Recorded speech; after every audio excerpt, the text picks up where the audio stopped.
perkembangan penanganan perkara, penyidikan,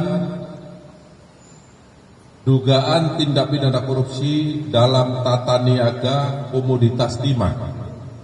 di wilayah izin usaha pertambangan atau IUP PT Timah Tbk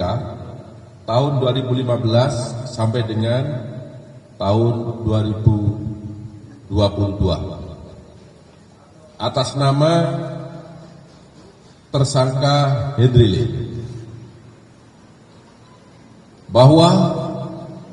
pada tanggal 29 Februari 2024 Hendrily telah dilakukan pemeriksaan oleh penyidik sebagai saksi. Kemudian setelah dilakukan pemeriksaan sebagai saksi, berdasarkan informasi dari otoritas imigrasi Singapura, tersangka Hendrily diketahui berada di Singapura sejak tanggal 25 Maret 2024. Penyidik pada Direktorat Penyidikan Jampitsus telah melakukan pemanggilan terhadap yang bersangkutan beberapa kali secara patut, namun yang bersangkutan tidak pernah hadir memenuhi panggilan tersebut. Hendrily selanjutnya dilakukan pencekalan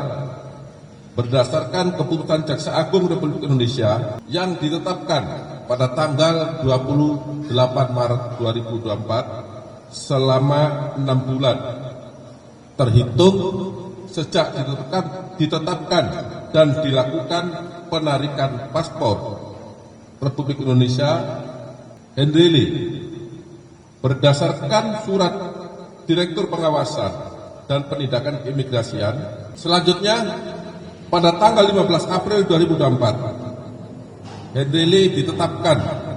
oleh penyidik sebagai tersangka berdasarkan surat penetapan nomor 27 /F.2 /FD.2 /04/2024 setelah yang bersangkutan dipanggil dengan patut, tetapi yang bersangkutan tidak pernah hadir. Bahwa pada hari ini,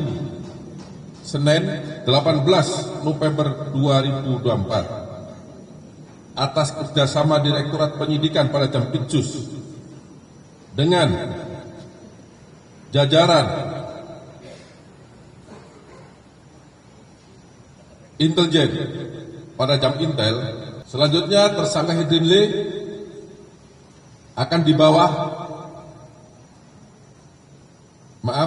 dibawa ke gedung Menara Kartika untuk dilakukan pemeriksaan sebagai tersangka. Kemudian yang bersangkutan setelah dilakukan pemeriksaan 1 jam dilakukan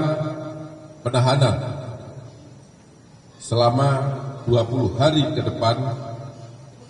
di Rutan Salimbah Cabang Kejaksaan Negeri Jakarta Selatan. Tersangka Hendrily merupakan tersangka yang ke-22 dalam perkara dugaan tindak pidana korupsi tata niaga komoditas timah di wilayah izin usaha pertambangan PT Timah Tbk tahun 2015 sampai dengan tahun 2022. Adapun peran tersangka Hendrily yaitu selaku beneficiary owner PT Tinindo Internusa atau PT TIN yang secara sadar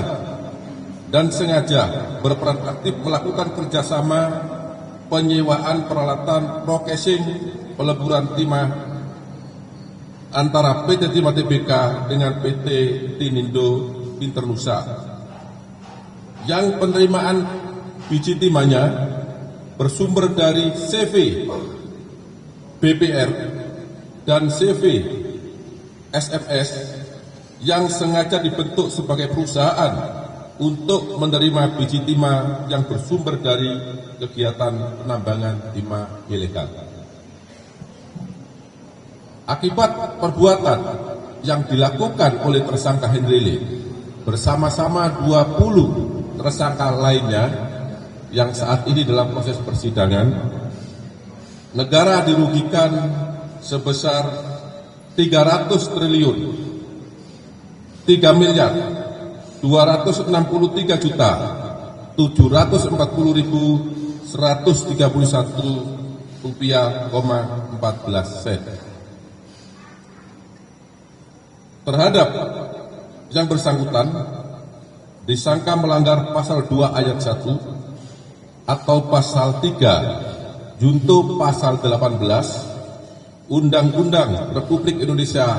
Nomor 31 Tahun 1999 sebagaimana diubah dan ditambah dengan Undang-Undang Nomor 20 Tahun 2001 tentang perubahan atas Undang-Undang Republik Indonesia Nomor 31 Tahun 1999 tentang pemberantasan tindak pidana korupsi junto pasal 55 ayat 1 ke 1 KUHP.